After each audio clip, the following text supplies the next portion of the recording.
Welcome, everybody, to the LinkedIn for B2B Growth Show. I'm your host, Michelle J. Raymond, and this week's episode is a special one for me. I've invited one of my friends, not just an expert in his field, but a friend of mine, Chris Lomas from Hope4. Welcome to my show. I'm very happy to have you on. Thank you so much, Michelle. I can't tell you how thrilled I am to be here. Thank you.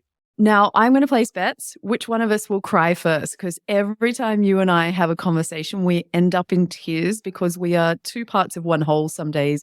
It feels like we were just destined to meet on LinkedIn. I'm so glad out of the 900 million plus people, our paths crossed. And what you've achieved since we first crossed paths is mind-blowing. And how you've been able to leverage LinkedIn has been mind-blowing. I want to share this with people. I'm going to just dive straight into this one because this is such a big thing for me watching you.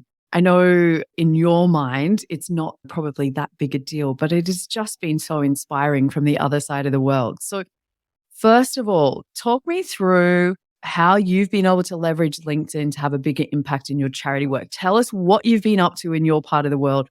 Who is Hope4? What are you guys doing? And yeah, how did it all start? You had me at hello. I started to well up there already. Where do I begin? I hope I don't say anything wrong when I'm saying all of this, but I'm one of the guilty ones that I've been on LinkedIn forever. I used it as a place to park my CV. When I did start using it actively back in my sales days, when I was running a managed print business, I used it just to sell stuff. This is awful, but it was like someone wanting sex on the first date. I just posted because I wanted something back and I didn't understand it. That's a really bad analogy, I know. We've all been down the Tinder for LinkedIn path. Exactly. I'm glad there's a term for it, but that's how I used it. And even when my wife Zoe and I gave up everything to respond to a higher call for us to impact the lives of people in Moldova, which is Europe's poorest country, and I'll touch on that in a second. Even then, I misused it. I used it as a way of really trying to say, here I am, here's the issue, support us. And that was all good. We were doing great stuff. We came over 2 years and 3 months ago and counting to try and impact some lives of orphans. And there's a major orphan problem in Moldova. But again, I was using this community really to try and get something rather than to try and give something. And I've just been on this most incredible learning curve, but it's one of those, the rest is history. But we had been in Moldova for 12 months and I'm new to the humanitarian space. So I was bringing 30 years of entrepreneurialism into the humanitarian sector.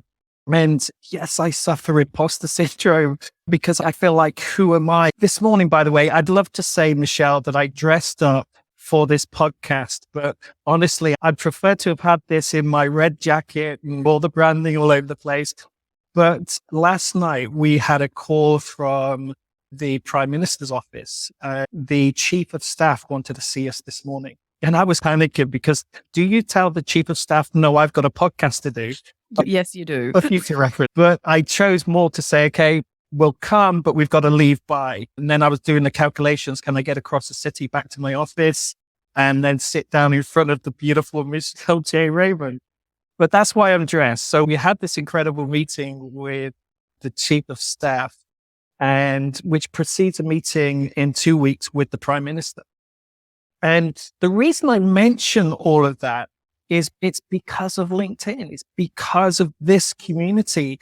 And whilst I've still got a huge amount to learn, this community has been transformative. And so what did I talk about with the Chief of Staff of Moldova? This guy reports directly into the Prime Minister. I talked about LinkedIn. And that's the thing. Yes, we were talking before the show about heroes and how the world needs heroes. And I did a post just yesterday about that very subject, that so people call me a hero, which I get because of the stuff we're doing. First and foremost, I don't feel like one, but I only get to represent you. I only get to represent this incredible community. But just to try and answer the question, on the morning of the 24th of February, now 18 months ago, or not 13 months ago, my wife Zoe and I were sat at breakfast And this is the history bit now. We were sat at breakfast, and at 9 a.m. in the morning, it sounded like the 4th of July. Our window started to vibrate, and we knew intuitively that the war had started, that not some crazy person was firing fireworks outside the window. And our life changed forever. And my journey on LinkedIn changed forever, because I just went through the most incredible and extraordinary learning curve imaginable. And the thing is, I was doing it at the hands of the most extraordinary people as well. And for those that don't know, Leah Turner whilst Zoe and I were racing down to Moldova's capital, to the nearest refugee camp that we could find to see how we could help with no resources, Leah Turner was sat in bed figuring out how she could make a difference to the refugee response. And she now famously had a conversation with Christopher Wright, who we all love and adore, saying, okay, I want to do something by getting a group of LinkedIn leaders, LinkedIn influencers, people at the top of their game to raise some money, but I don't know anyone on the ground in Moldova. And Christopher Wright just so happened, because of another LinkedIn friend, Odessa Sherrod, she responded to one of his posts about cuisine, and I saw it. So I just randomly commented about my profound dislikes of Moldovan cuisine, and I can't stand it. And so he responded, there was a connection. He began to see our work on LinkedIn. And so he said, I know a guy.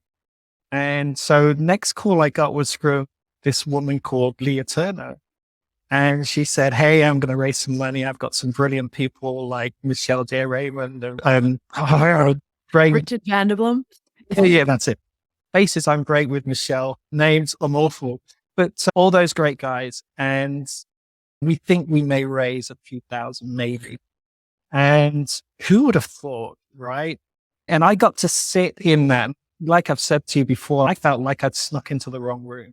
And I was sitting there quietly waiting for someone to look around and say, who's that guy? There's someone back along who used to sneak onto football pitches and have a team photo with the team, and they didn't belong to the team. They were just from the crowd. I felt like that guy. I felt like, honestly, someone was going to look to their left and say, who's the guy on the end? But I was willing to learn. I was willing to listen. And as everyone knows, Leah, you and the team have been instrumental in raising more than £300,000 so far. And just give it some context, Zoe and I turned up in Moldova with nothing.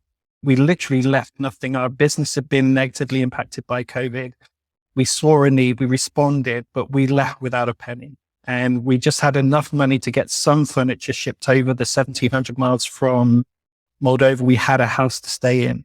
And back in the day, if you go back to my LinkedIn post back in the day, we'd come across an orphanage that didn't have a washing machine. And so I would do a fundraising campaign to raise £250 for a washing machine. That's how bad it was in those days. We couldn't even afford to buy it unless people participated. And so we raised £37,000 in our first year, our first 12 months. And because of you, because of Leah Turner, because of this incredible community, we finished our second year out on more than £300,000, which is phenomenal. Who grows at that rate? And this year we're expecting a lot more. I'm targeting myself on 3 million. And I believe it's possible because of this community. And more importantly, because I've changed from wanting that forget the drink first stuff. And I've come to understand what this community represents. And I know that we get criticism sometimes, people saying this isn't Facebook, but people haven't understood that things have changed for the better, that this has become a community of incredible people supporting each other's businesses first and foremost, but then people who are willing to get behind a cause represented by people like them. I'm a businessman. I'm not a humanitarian. I've become a humanitarian. And yes, I save lives for a living, and I fight poverty and human trafficking, support tens of thousands of refugees each month, and now supply humanitarian aid to Turkey in the wake of the earthquake. And I just want to express, because this personifies my point, we were invited to go to Turkey by the Turkish ambassador in Chisinau because he was aware of our work. So Ivan and I flew over 6 weeks after the quake. And because we were going at the request of the Turkish ambassador, we had unrestricted access. And I've shared some of the footage. It was heartbreaking. We were seeing things that you just aren't prepared to see. And all the people in Turkey aren't prepared to see. People are living with this. It's the same with Ukraine. And we were given this unrestricted access to field hospitals, to operating theaters, to the worst sites imaginable. And it was a 4D experience. It just assaulted all of your senses.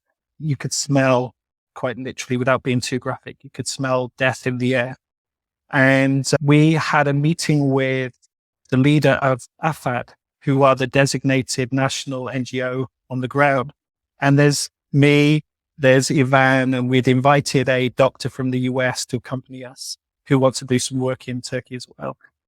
And the guy rightfully looked at us and said, "Who are you?" He knew who we were. He knew because we were there at the request of the Turkish ambassador. But he said, "Look, what can you two do?" And this is where, for me, it was my epiphany. It was the light bulb moment. And I'll share more of that later on. But he was right. It was just me and Ivan. What could we do when just in the city of Hatay alone, which is where we were, just in this one city alone, 400,000 people have been displaced.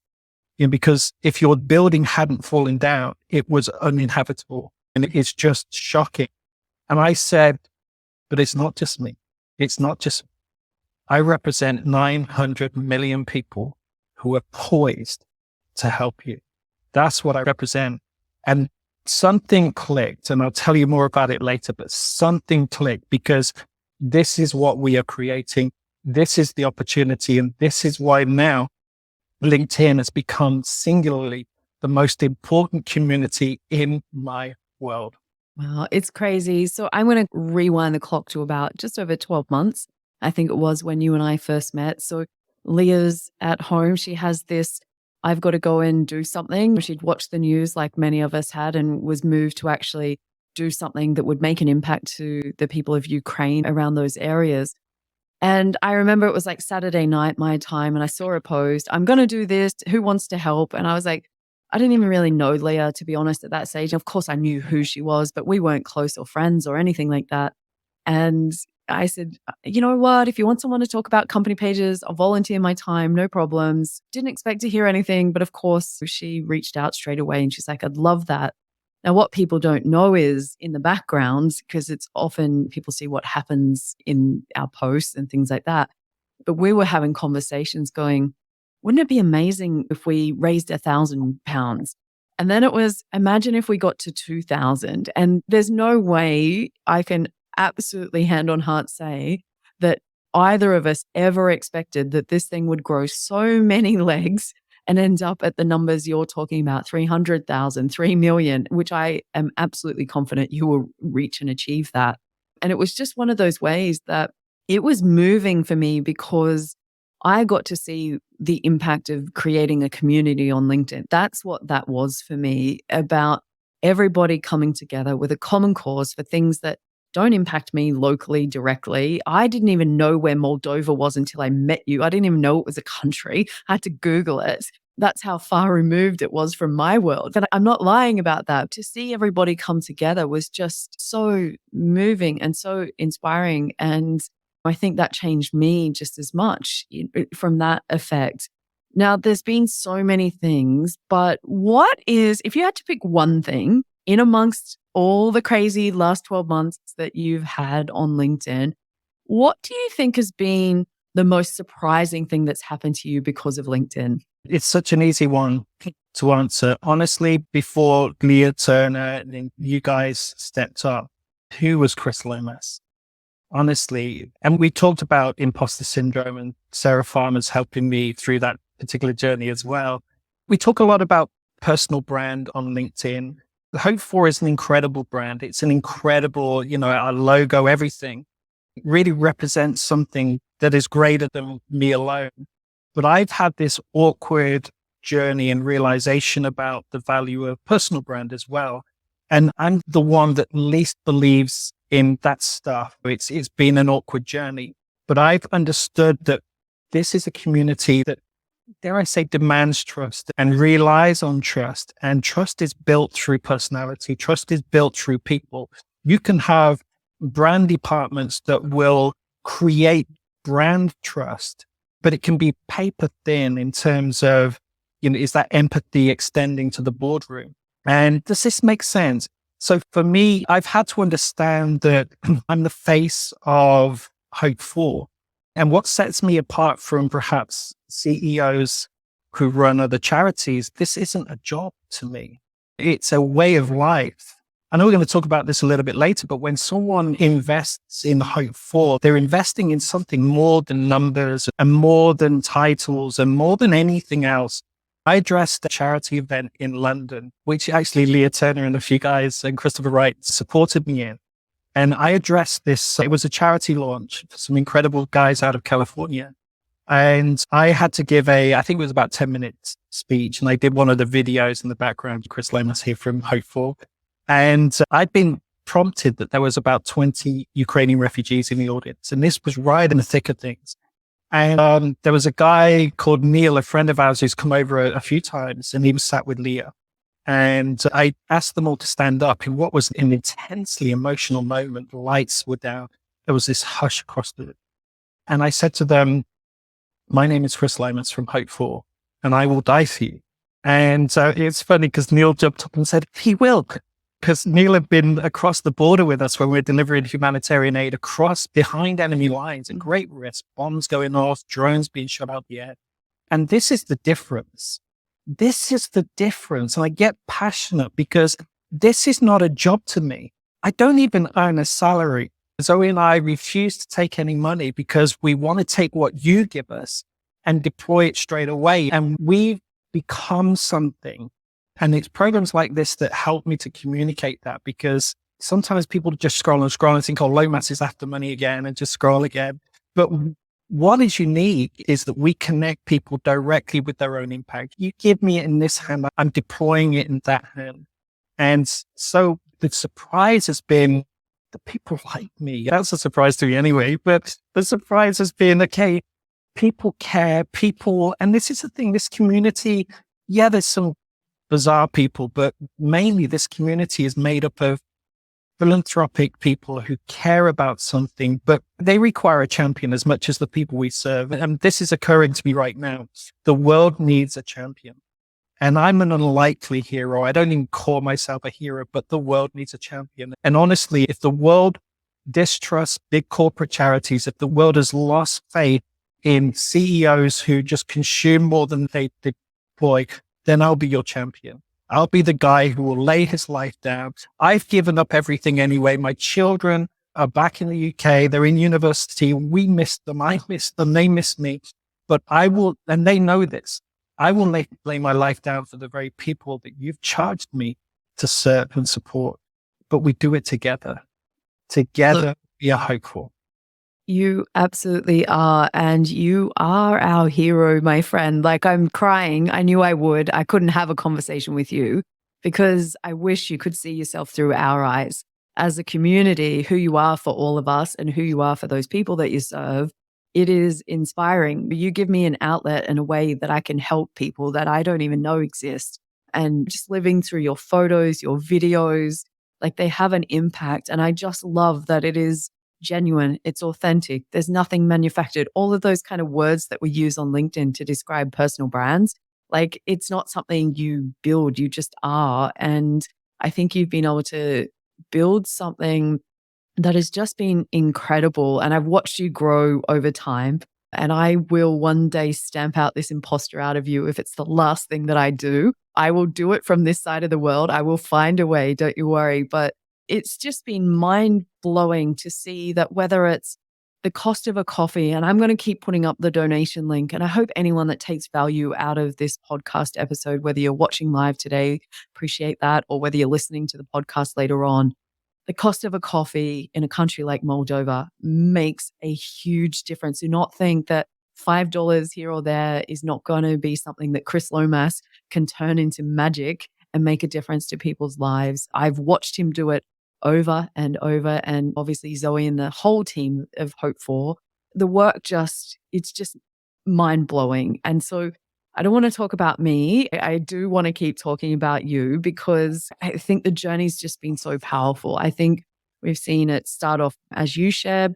We've all been down that path where we get it wrong in the beginning and we're desperate and we want stuff.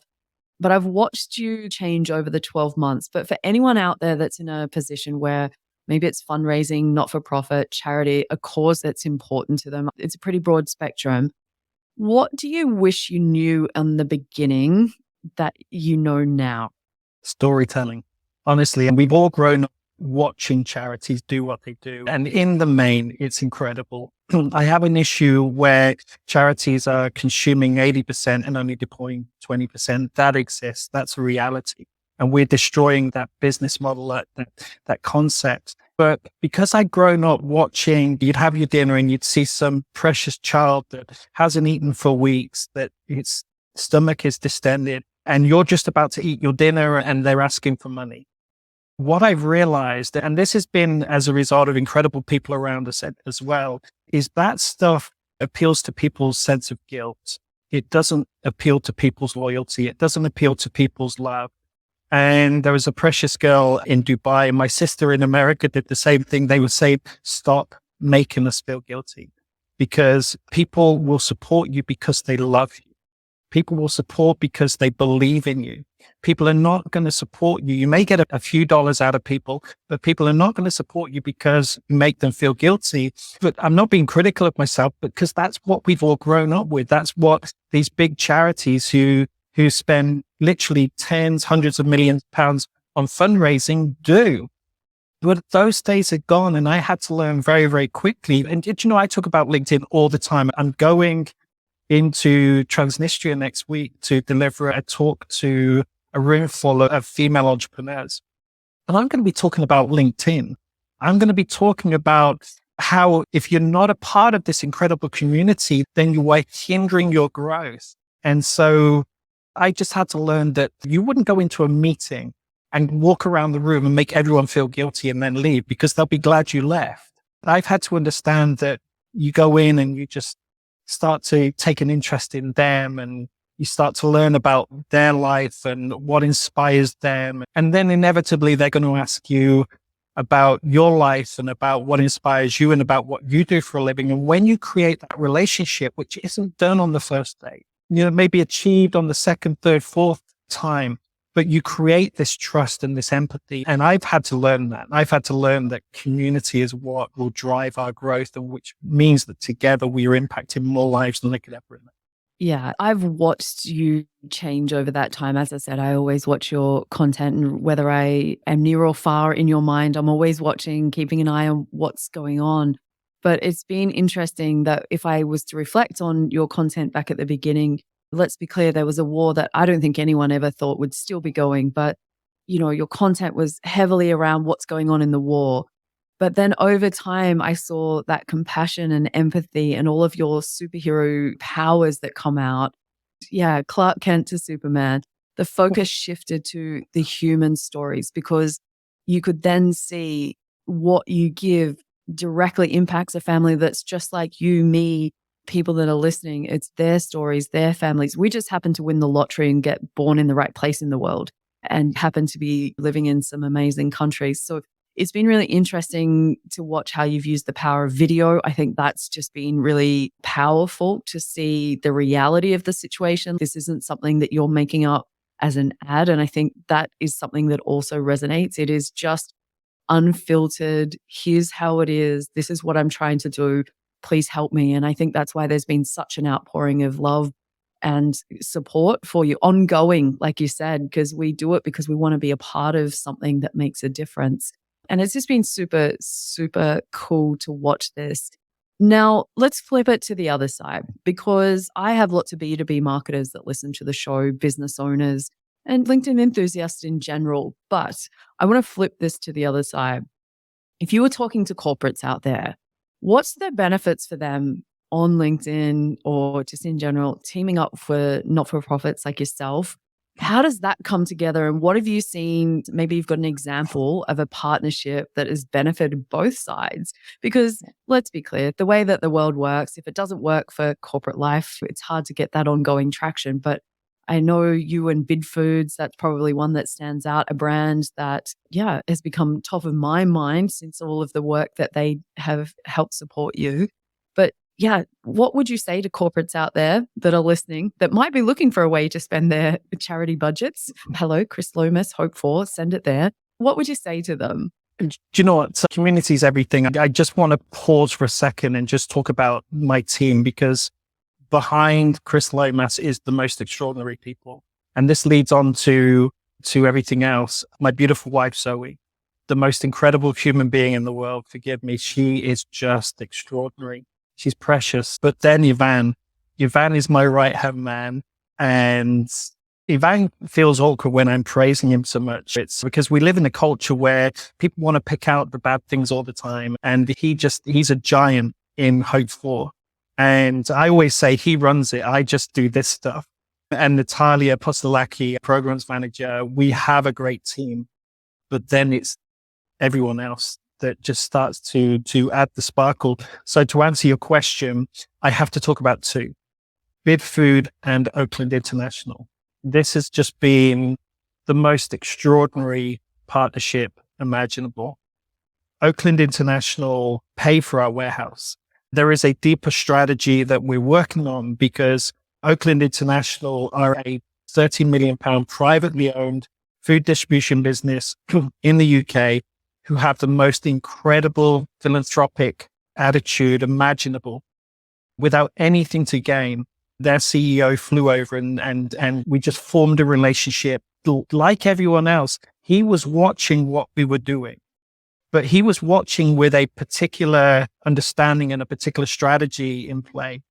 And so he flew over and we took him to see a brand new state-of-the-art warehouse. And it was just bizarre. I felt like some kid getting his first car or something. And my dad's there and he's looking at the car and says, "What do you think, son?" That's exactly how it happened. We had this giant of a man who had set up Oakland Foundation in which to execute their philanthropy. And he said, "What do you think, Chris?" I went, "It's pretty nice." And he said, "It's yours." And I'm thinking, 12 months. And the guys showing us around said, "How long do you want it for?" And he said, 5 years. And so we have this incredible facility for 5 years because of a business in the UK. And I'm going to come on to Bid Food. So that was a massive show of support, not just for Hope4, but for the people of Ukraine and for the people of Moldova. And the plan is, it's enabled us now to bring an unprecedented amount of humanitarian aid into the warehouse. But what Oakland International are doing, Dean Atwell is the CEO, is Dean is setting up an operation with UK retailers to list Ukrainian products. So the plan is we'll bring humanitarian aid in and then work with Ukrainian food producers across the Southeast region, which is most accessible to Moldova, to bring Ukrainian products into the warehouse to take them back to retailers who want to stock the products. That serves two purposes. It helps in stimulating the economic recovery of Ukraine by providing subsidized routes into the UK. But also, can you imagine if you're displaced in the UK, some 1900 miles from home, and suddenly you find a taste of home on the shelves. So this is going to have a massive impact on the well-being of Ukrainian refugees. And so we are forever in debt to Dean Atwell, Sally Atwell, his wife, and the incredible team at Oakland International. That's only one part. Then you have Bid Food. Now, recently, back in February, the logistics director, a board member of Bid Food, flew in to spend a few days with us. We even took him behind enemy lines. My goodness. His company couldn't even insure him for this. So we took him behind enemy lines to show him how their extraordinary support is impacting lives. And so I can't talk about one without the other because they have formed such a strategic partnership. Bid Food now are working on mobilizing support from right across the food industry in the UK. So the brands of which they supply Bid Food from, there is Suntory, who are responsible for the Highland brand, for example, are sending us a container of water. Bid Food are sending more food. Bid Food have sent us around £400,000 worth of food to date. That represents something like 7 or 8 truckloads of food, which we have then immediately deployed into the Ukrainian population, but also to Moldova. Moldova suffers 80% poverty. And throughout the winter, it suffered 32% inflation. The UK complains rightfully at 7-8%, or even 12%, but 32% inflation. Fuel increased by 600%. So throughout winter, people had a choice. Do we feed ourselves or do we freeze? And that's the only choice. And typically they would freeze. And so what BidFood, with the incredible support of Oakland, have been able to do is to ensure that we can feed desperate families. The average salary, monthly salary, I'm not sure if I mentioned this at the beginning, is £250. People are struggling. Can you imagine? I can't imagine. We went to a family that lives on $80 a month when Leah Turner came over as well. But my point is, both of them have said, look, you've got to stop saying thank you. And the reason they say that is because there is a benefit to their organization. And this directly answers your question. This isn't simply CSR. I think there's a misunderstanding that CSR or philanthropy is, okay, we'll do it if we can afford it. No, guys, you cannot afford not to do it, because the world now is looking at businesses right across the world at their CSR, their corporate social responsibility, and saying, okay, do you care? And so employees and customers, everyone is looking to businesses who have, and again, we're back to the CEOs and the boardrooms, not this paper thin attitude. Yeah, this box ticking exercise. Okay, we have to do something. No, people like Oakland International, people like Bid, people like Leah Turner, for goodness sakes, I get passionate about this stuff, who are saying, okay, this isn't because I've got to tick some box. This is because I care. This represents my business. Yes, there is a cost, but actually there is a return on my investment, because customers, everyone responds to this, and they're saying, okay, if that's how you treat people you don't even know, then my business belongs to you. And Leah's told me this before. She said, Chris, honestly, there's this incredible byproduct, because people look at organizations that are standing with something that they believe in and saying, okay, this is something I can't do without. In fact, BidFood now, looking at how they can increase their support, they want to send us, as a start, they want to send us £1 million worth of food a year. And that's the starting place. And they've done other things behind the scenes. We survive on the generosity of others. And Leah started it. She's personified it. Oakland came along. BidFood came along. We're doing this crazy climb, which we may talk about in January. And there's someone within that group that has said, I'll do your PR. Look, guys, you're not funding a lifestyle. You're not funding my lifestyle. I don't even pay myself. We are changing nations. It's no longer actually about Moldova. It's Moldova, Ukraine, Turkey. Honestly, I get messages and emails and letters from all over the world saying, we need your help. We need your help. Guess what? I want to help them. And I don't say no. I say wait, because as soon as this community starts to mobilize behind something that connects them directly with their own impact, we can change the world. We can change the world. We absolutely can. And I left a last question I was going to ask you, like some of the good things that have happened, but I think we've more than truly covered this. I'm lost for words in how, I guess, a sense of pride in what you've achieved, like on your behalf. If you can't see it for yourself, I can absolutely see it for you. Oh, and anybody that's listening to this, please drop some comments in and let Chris know what you think of him if you've crossed paths, because I know it's not just you, Chris, and I know that there's a full team behind you. And of course, shout out to Zoe, who I don't know how she keeps you on the ground and keeps you going, but she is your angel. And I know Hope4 wouldn't exist if it wasn't for her and everything that you guys do together. But I just wanted to take a moment to acknowledge you for the superhuman that I think that you are, that I want you to know that you are, and how proud all of us are. I'm privileged to know you and everything that you've achieved. And yeah, as I said, this is genuine. You know, these are the tears. They always happen when I talk to you, because what you've been able to do, I hope one day I can do a 10th of what you've achieved, because it's been inspiring. It restores the faith in humanity that there are good people out there. And I'm out here to do good business with good people, and you are one of them. And I appreciate you and the rest of my community as well. And see, it was bound to happen. We knew it was going to happen. I saved it to the end, but I just wanted to say thank you for sharing everything. If people have not taken away from the last 40 minutes that we've been talking, the power of community, the power of building an amazing community of good people on LinkedIn. If you don't have this, I quit. Like, I give up, because everything that you've shared, all the different ways that you can communicate, build community, leverage people you have never even met in the world. If you can't see that from this half an hour, I'm going to quit, because we've showed you so many different ways that you can do it. Chris, one final question that I have for you, which I ask everybody that comes on the show every week. If you had one actionable tip for somebody that's out there potentially running a not-for-profit or something similar to what you're doing, what's your tip for them? What's the thing that you would say to get them moving, get them inspired? Okay. Join my gang. This is the thing. Every penny we've raised is a direct consequence of LinkedIn. We've not had any grant money. Actually, we've just been awarded a small grant by the Royal Warrant, courtesy of Bidfood, who doubled it. But outside of that, it's all LinkedIn.